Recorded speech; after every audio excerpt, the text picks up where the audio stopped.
फर्ज की तीसरी या चौथी रकात में भूल कर सूरत मिला ली तो क्या नमाज हो जाएगी? ये किसी ने सवाल लिखा है। फर्ज नमाज और सुन्नत नमाज की नीयत का तरीका बता दें। फर्ज नमाज की नीयत कैसे करें और सुन्नत नमाज की नीयत करने का क्या तरीका है? नमाज की पहली रकात में अलहम्द पढ़ने के बाद कुल आऊज़ु बिरब्बिन नास पढ़ ली, तो अब क्या बाकी रकातों में क्या पढ़ें? नमाज कैसे मुकम्मल करें? नमाज के वो मसाइल जो आप लोगों ने मुझसे कॉमेंट्स के जरिए या फिर व्हाट्सएप पर मैसेज करके पूछे हैं, आज की इस वीडियो में मैं आप लोगों के सवालात के जवाब देने जा रहा हूँ।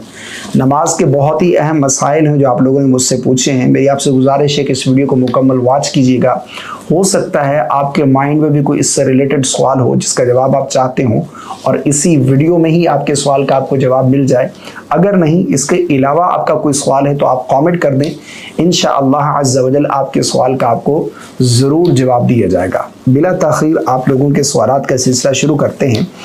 ये किसी ने सवाल लिखा है, फर्ज की तीसरी या चौथी रकात में भूल कर सूरत मिला ली तो क्या नमाज हो जाएगी? देखें, फर्ज की तीसरी या चौथी रकात में अगर कोई शख्स सूरत मिला लेता है तब भी उसकी नमाज हो जाएगी। अगर कोई नहीं मिलाता तब भी उसकी नमाज हो जाएगी।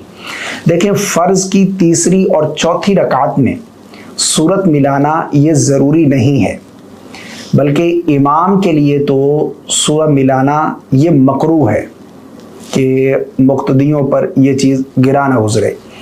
लेकिन अगर कोई शख्स अकेले तन्हा पढ़ रहा है, अगर वो सूरत मिला लेता है तब भी नमाज हो जाएगी, नहीं मिलाता तब भी उसकी नमाज हो जाएगी। बल्कि अगर कोई सूरत फातिहा भी नहीं पढ़ता, यानी फ़र्ज़ की तीसरी और चौथी रकात में सूरत फातिहा की बजाय 3 तस्बीह पढ़ने के बाद वो रुकू में चला जाता है तो तब भी उसकी नमाज हो जाएगी। फ़र्ज़ की तीसरी और चौथी रकात में सूरत या फिर सूरत फातिहा मिलाना ये ज़रूरी नहीं है। लेकिन अगर कोई पढ़ता है तो ये अफजल है, बेहतर है। अगर कोई तन्हा पढ़ रहा है तो उसे चाहिए कि वो सूरत फातिहा पढ़ ले।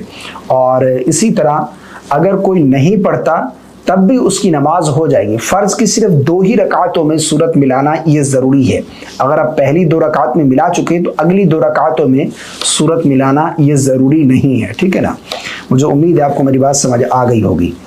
आगे किसी ने सवाल लिखा है ये कमेंट्स में, नमाज की पहली रकात में अलहम्द पढ़ने के बाद कुल आऊज़ु बिरब्बिन नास पढ़ ली, तो अब क्या बाकी रकातों में क्या पढ़ें? नमाज कैसे मुकम्मल करें?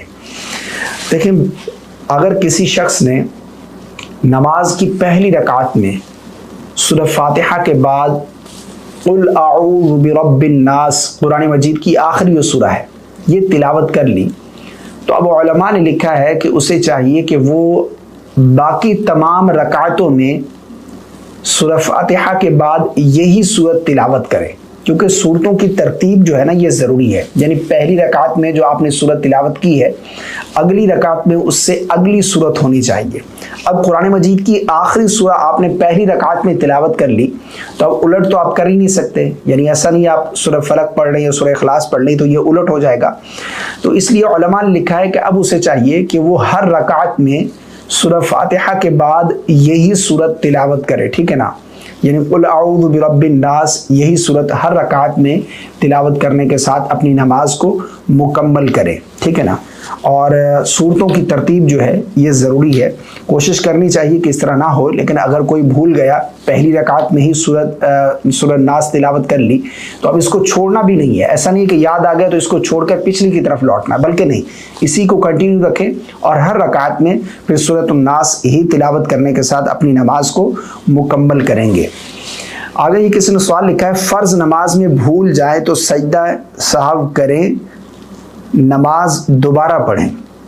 देखिए, याद रखिएगा, फ़र्ज नमाज हो, सुन्नत नमाज हो, नफिल नमाज हो, वितर नमाज हो, किसी भी नमाज में आप कोई वाजिब भूल जाते हैं। एक तो यह है कि आप कोई फ़र्ज भूल गए या वाजिब जानबूझकर आपने तर्क कर दिया, फिर तो सजदा साहब करने से भी नमाज नहीं होगी, वो नमाज दोबारा पढ़नी होगी आपको। लेकिन अगर कोई भूले से वाजिब तर्क हो गया तो अगर आप सजदा साहब कर लेते हैं तो आपकी नमाज हो जाएगी। लेकिन अगर सजदा साहब भी नहीं करते तो वो नमाज लौटाना वाजिबुल इआदा होगी, यानी उस नमाज का लौटाना आपके ऊपर वाजिब है। तो अगर किसी से कोई वाजिब तर्क हो गया, भूल गया, मिसाल के तौर पर बहुत मरतबा इस तरह होता है कि दूसरी रकात में क़ादा बैठना भूल जाते हैं, अत्तहियात में बैठना भूल जाते हैं, तीसरी रकात के लिए खड़े हो गए, तो अब ये क़ादा उला बैठना और तशहुद पढ़ना ये वाजिब है।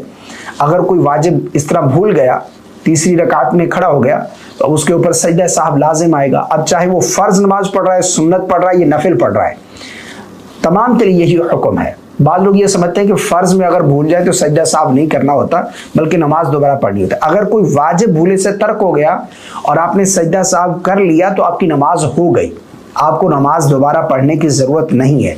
सजदा साहब कर लेंगे तो आपकी नमाज हो जाएगी, वरना वो नमाज वाजिबुल इआदा होगी, यानी उस नमाज को दोबारा लौटाना आपके ऊपर वाजिब होगा। तो फ़र्ज़ पढ़ रहे हैं, फ़र्ज़ में भूल गए तो सजदा साहब कर लेंगे, नमाज दोबारा पढ़ने की ज़रूरत नहीं है।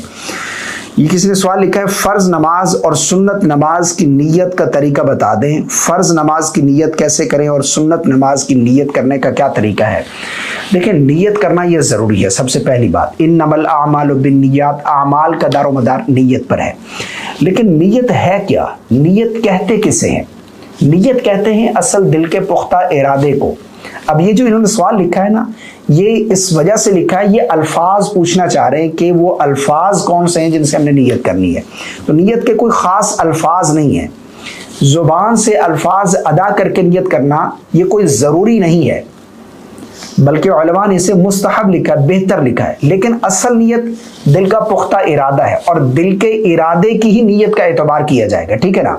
जो दिल का पुख्ता इरादा है इसी का एतबार होगा। ज़ुबान से आपने अल्फाज अदा कर लिए, मिसाल के तौर पर अगर कोई शख्स ज़ोहर की नमाज पढ़ रहा है और उसके दिल में इरादा ज़ोहर का है, लेकिन ज़ुबान से ज़ोहर की बजाय असर के अल्फाज अदा हो गए, तो क्या होगा? नमाज हो जाएगी? बिल्कुल हो जाएगी, क्योंकि असल नीयत दिल का पुख्ता इरादा है।